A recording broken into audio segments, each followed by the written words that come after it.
You're sitting in another meaningless meeting.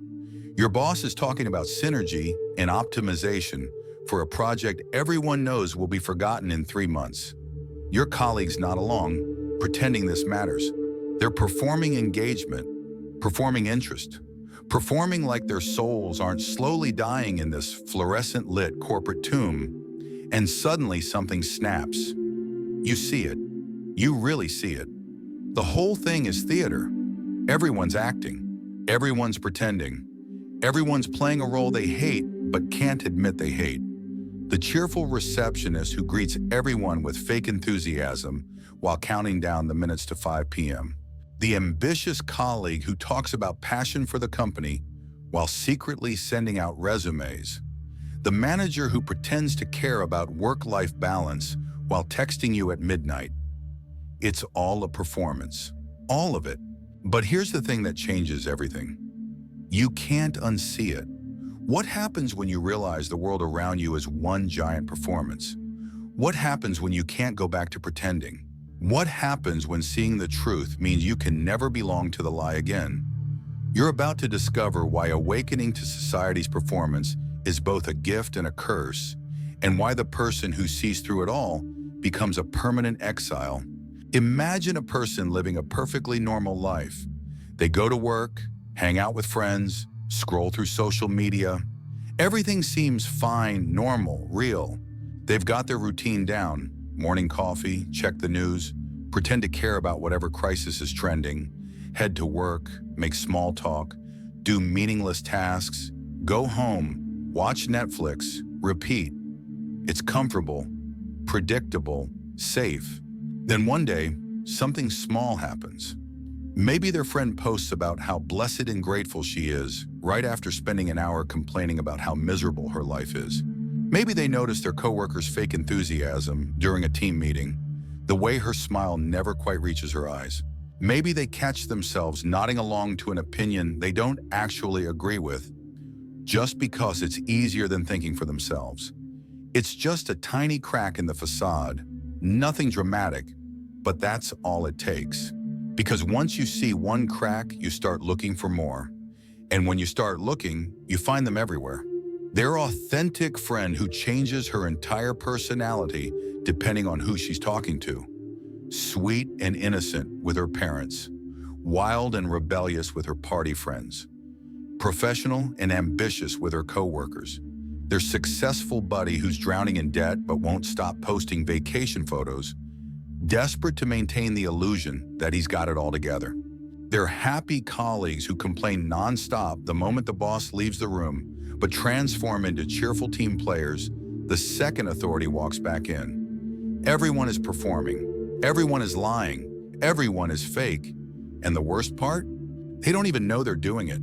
They've been acting for so long, they think the performance is reality. Now picture what happens when this person starts paying real attention. Not just glancing at the surface, but truly watching human behavior, truly listening to what people say versus what they do, truly observing the gap between who people claim to be and who they actually are. They see the patterns everywhere, the same scripts, the same desperate performances, the same hunger for validation wearing different masks, the gym selfie that screams, "Look how disciplined I am," from someone who skips workouts more than they attend. The humble brag disguised as gratitude. The fake concern that's really just fishing for gossip. The performative outrage about causes they'll forget about next week. Social media becomes a parade of people competing over who can look happiest, most successful, most fulfilled, while privately messaging about their anxiety, depression, and existential dread. Work becomes elaborate theater where everyone pretends their meaningless tasks matter. They use important-sounding words like stakeholder engagement and value-added solutions to describe activities that could disappear tomorrow and nobody would notice. They hold meetings about meetings. They create reports that nobody reads. They perform busyness while accomplishing nothing. Friendships become exchanges of rehearsed opinions and borrowed thoughts. They perform political outrage, spiritual awakening, intellectual curiosity. Whatever gets them the validation they're desperately seeking. The same performance, different stages. And here's where it gets twisted. This person isn't becoming negative or bitter. They're just becoming accurate. They're seeing what was always there, but nobody talks about. The cheerful neighbor who's actually miserable, but needs everyone to think she's got it together. The successful friend whose entire identity is built on impressing people he doesn't even like. The spiritual coworker who's more materialistic than anyone, but hides it behind enlightenment talk. The family person who takes selfies at every school event, but never actually talks to their kids. The feminist who treats other women terribly in private. They're not looking for this stuff. They just can't stop seeing it. The contradictions, the hypocrisy, the desperate, pathetic need for approval disguised as everything else. So this person tries to go back to normal, tries to enjoy the same conversations, the same activities, the same social rituals that used to feel natural. They want to belong again, want to feel connected, want to stop seeing the performance and just enjoy the show like everyone else. But something's broken. They can't do it anymore. Coffee with friends becomes watching people perform their personalities for each other. One friend performs the role of the struggling artist, complete with carefully curated poverty and manufactured angst.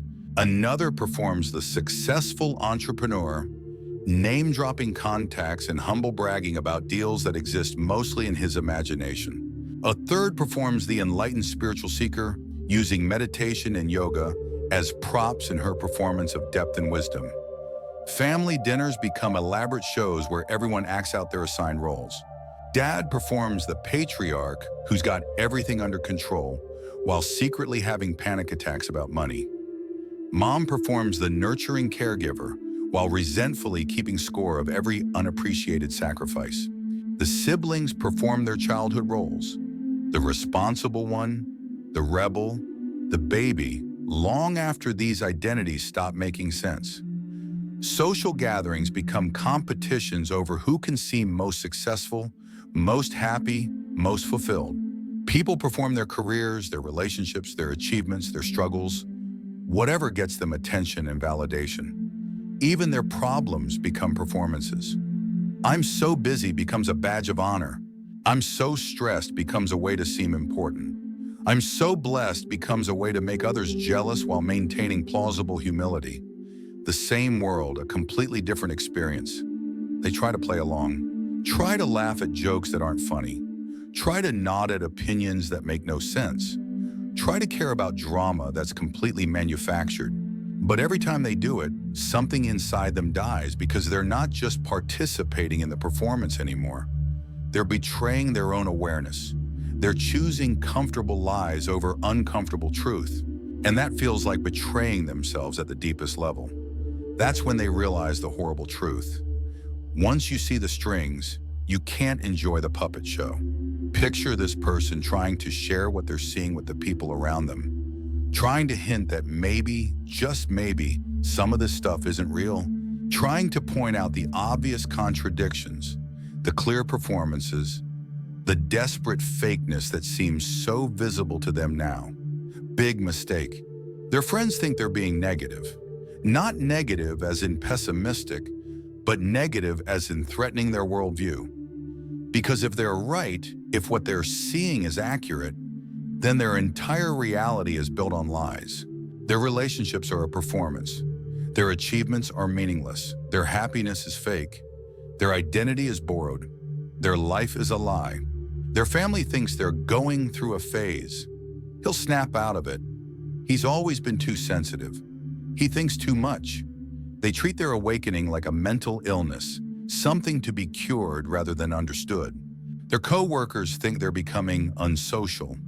The person who used to laugh at their jokes, participate in their gossip, pretend to care about their meaningless projects is now quiet, distant, not buying into the collective delusion anymore. And that makes them uncomfortable. Why can't you just be happy like everyone else? Why do you have to analyze everything? Why can't you just go with the flow? These aren't questions, they're demands. Demands to return to blindness, to stop seeing, to stop threatening their comfortable illusions.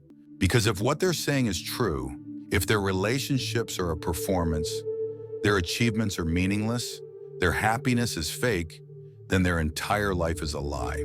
And that's too terrifying for most people to face. So they reject the messenger, push them away, and call them crazy, and prove their point in the process.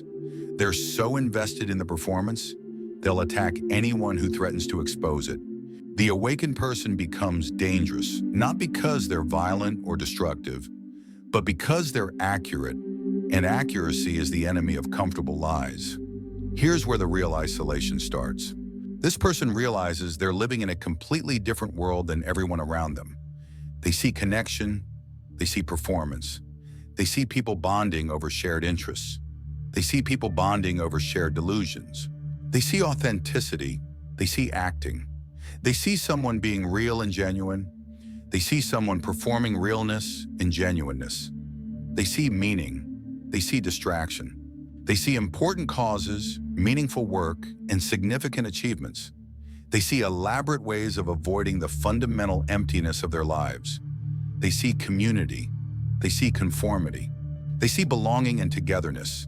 They see a herd of scared individuals desperately trying to blend in so they don't have to face themselves. They're alone in a crowded room forever. And the worst part?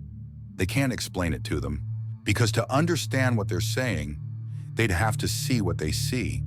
And if they could see what they see, they wouldn't be them anymore. They'd be like him, awake, aware, alone. It's like being the only person who can see color in a world of people who are colorblind.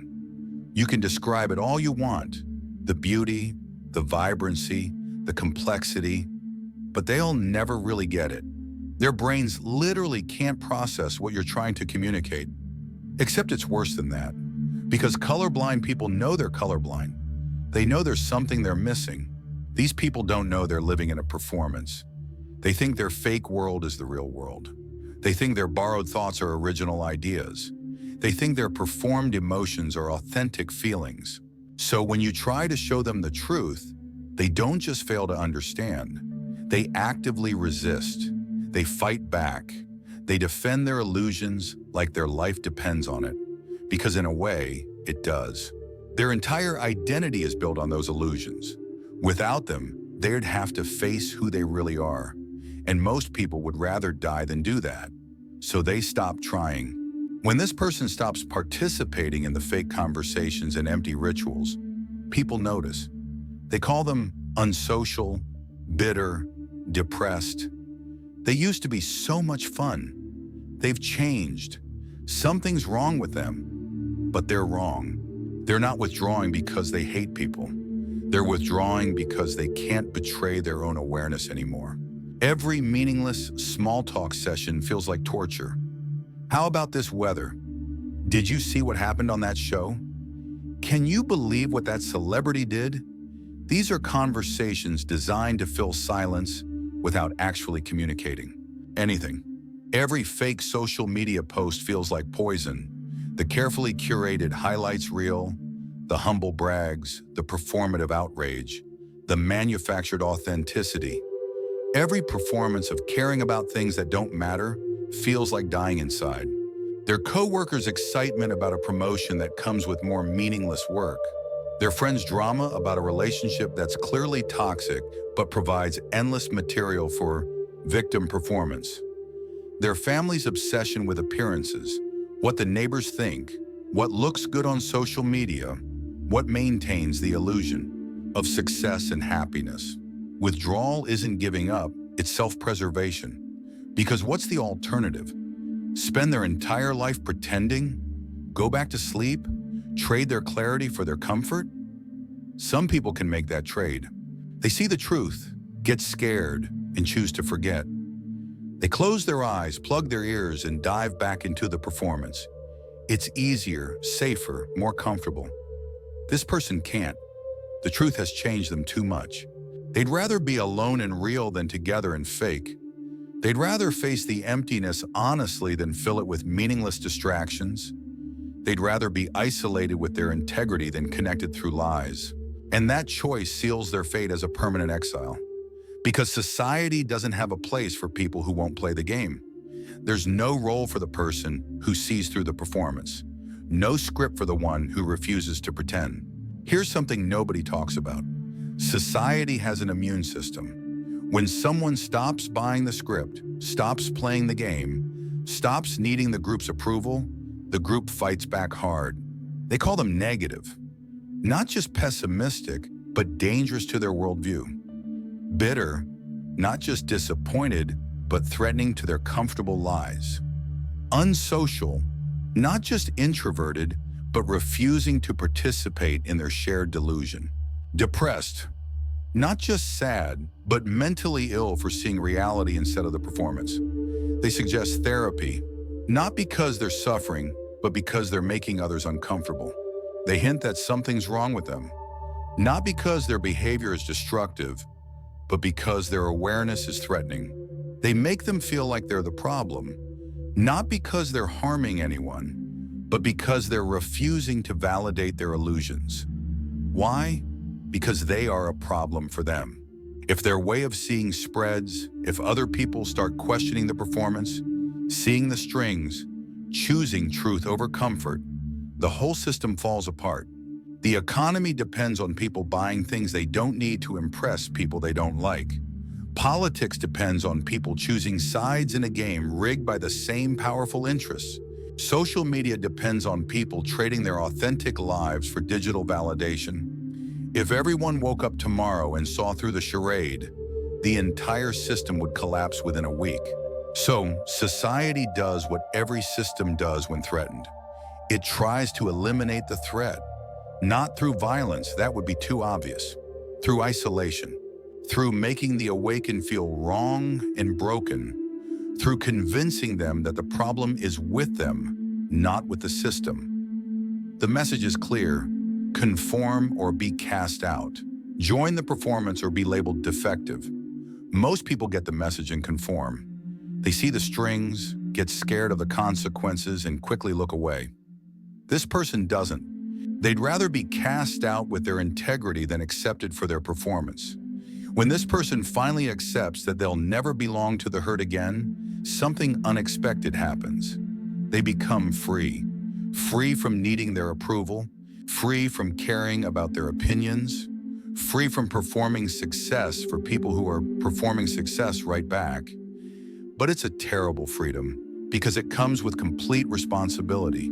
When you stop blaming society, your parents, your circumstances, when you stop making excuses and following scripts, you become responsible for everything. Your happiness, your success, your meaning, your purpose, everything. They stop trying to impress people who don't actually matter to them, people whose approval was always conditional anyway, people who only liked them when they were playing the role they wanted them to play. They stop chasing validation from people whose validation is worthless because it's based on lies.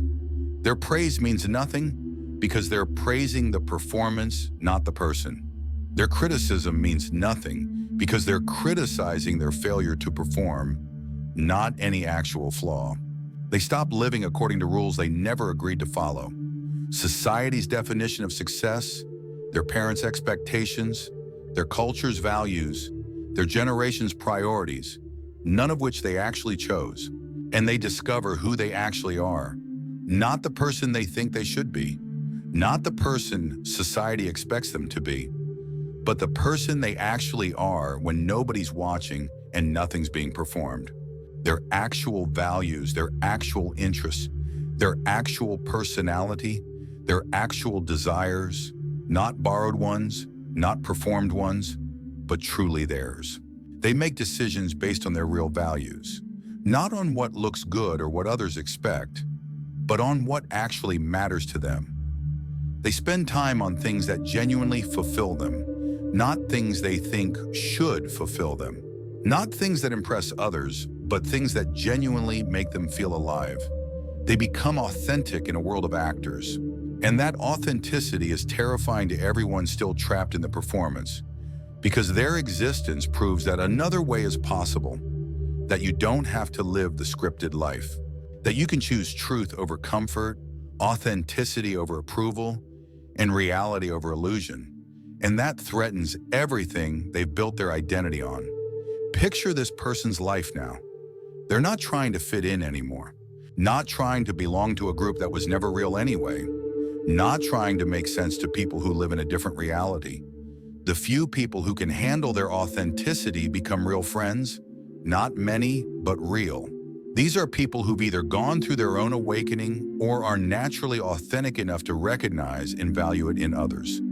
Quality over quantity, depth over breadth, truth over comfort. They build a life based on what actually matters to them instead of what's supposed to matter. Maybe that's creative work that doesn't pay well, but fulfills them deeply. Maybe it's relationships that are messy and complicated but real. Maybe it's causes that actually help people instead of just making them look good. Maybe it's simple pleasures that society deems uncool or unsuccessful, but bring them genuine joy.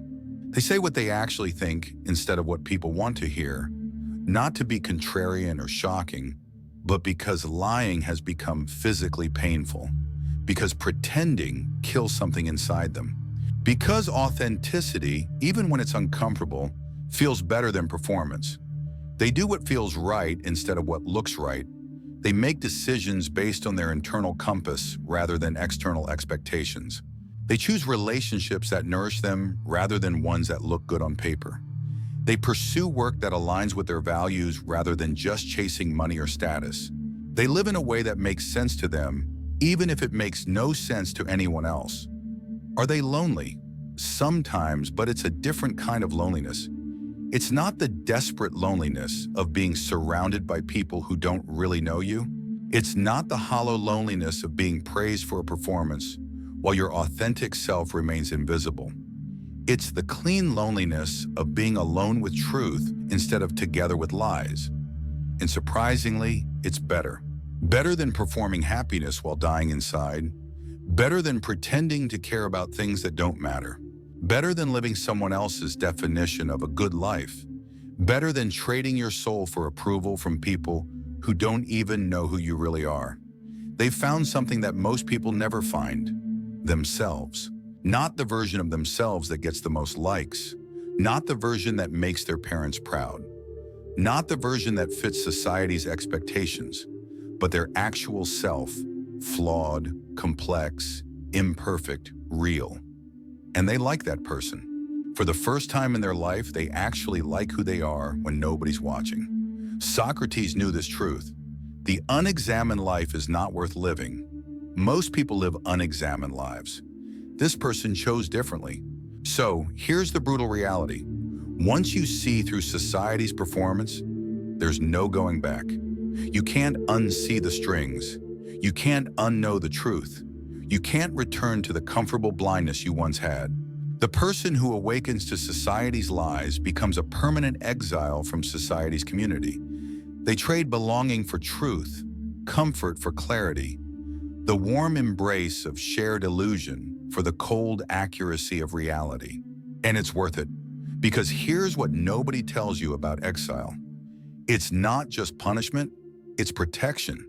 Protection from living a borrowed life. Someone else's definition of success, happiness, or meaning. Protection from dying without ever being alive. Going through the motions without ever experiencing reality. Protection from spending decades chasing things that don't matter while ignoring everything that does. Accumulating achievements that feel empty.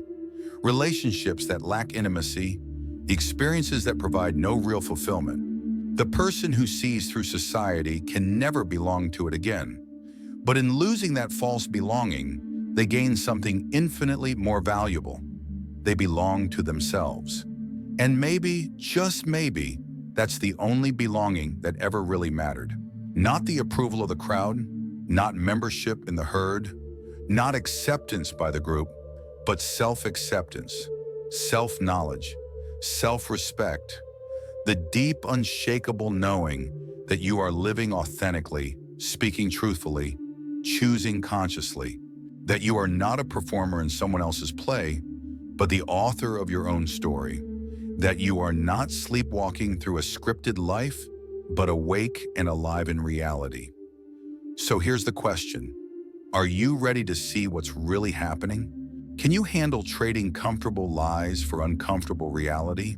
Because once you start seeing the strings, you can't stop. Once you taste truth, lies become poison. Once you wake up, you can't go back to sleep. The choice is yours, but it's permanent. If this hit you somewhere deep, if you recognize yourself in this journey, if you're already feeling like an exile from a world that doesn't make sense anymore, then you're not alone. You're just awake in a world of sleepwalkers. And that's both a curse and a gift. A curse because it's lonely, isolating, and difficult.